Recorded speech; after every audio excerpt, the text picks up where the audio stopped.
It was November 1923. Bandleader Paul Whiteman wanted to stage an experimental jazz concert in New York City the following February. He asked composer George Gershwin to create a concerto-like piece for the event. Gershwin declined, thinking he wouldn't have time to compose a piece of the complexity required. Gershwin thought that was that. Then he saw an article in the New York Tribune in January 1924 noting that he, Gershwin, was at work on a jazz concerto for Whiteman's event. With only 5 weeks left, Gershwin scrambled to compose the piece. It was completed and orchestrated just 8 days before the premiere. According to historians, the program was quite long. It included 26 separate musical movements, plus a pre-concert lecture by Whiteman. Many of the pieces sounded similar. The ventilation system in the concert hall was broken.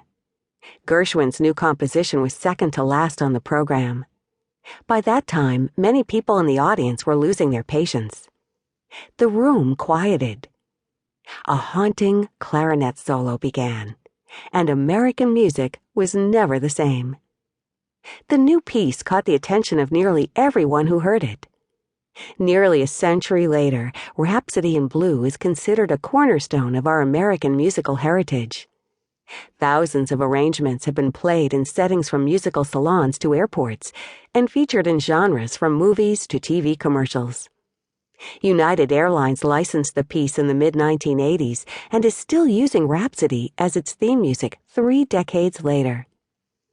Customers today sit in the equivalent of that hot, stuffy hall in New York.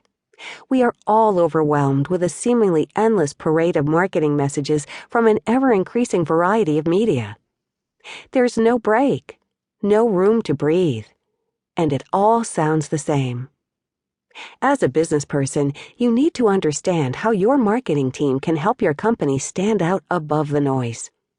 You need to know how your organization can use marketing to create lasting business success and strategic advantage. The idea for Rhapsody in Blue came to Gershwin on a train ride to Boston. He told his biographer Isaac Goldberg in 1931, "It was on the train, with its steely rhythms, its rattle-te-bang, that is so often so stimulating to a composer. I frequently hear music in the very heart of the noise."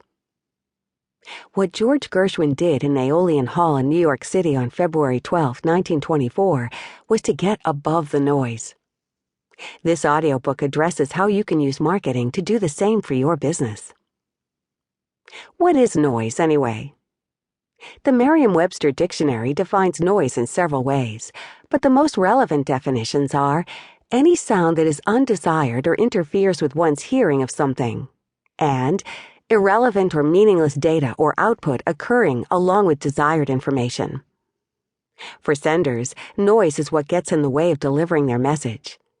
For the receivers, noise is what disturbs their sense of equilibrium, the normal pleasantness of their day.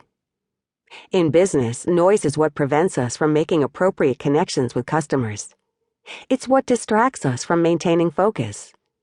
It's what prolongs the sales process, causes misunderstandings with customers, and leads to squandered opportunities.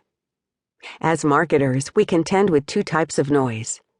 The first is the noise in the marketplace. This may be from competitors, from unclear and unfocused messaging, or from a barrage of communications released simultaneously across a wide spectrum of channels. The second is the noise that builds within our own organizations. Even if you have great creative concepts, terrific messaging, and outstanding marketing campaigns, you'll still need to compete for resources and attention with all the other activities happening within your organization on a day-to-day basis. Have your executives bought into what your marketing team has proposed? Are you aligned with executive strategy, working together with the rest of the organization to fulfill the corporate vision? Do you have the support of your CIO when it comes to accessing the data you'll need to effectively target the right customers?